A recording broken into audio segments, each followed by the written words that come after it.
Хочешь гарантированно слить бюджет на запуск и остаться с долгами? Записывай 3 проверенных способа. Первое.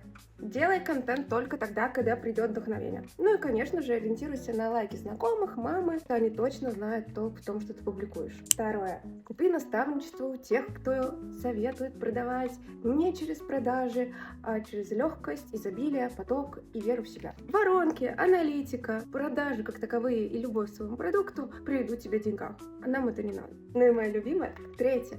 Делегируй все продюсеру, который работает только за процент. И желательно процентов 30 или 15. Он-то точно приведет тебя к деньгам, он точно знает, как заработать. Именно поэтому у него такой небольшой процент и нет фиксы, потому что он точно знает, где лежат твои деньги. Ну а если серьезно, маркетинг — это все-таки математика, а не лотерея. И здесь очень четко нужно понимать свои цели, декомпозиции и возможности.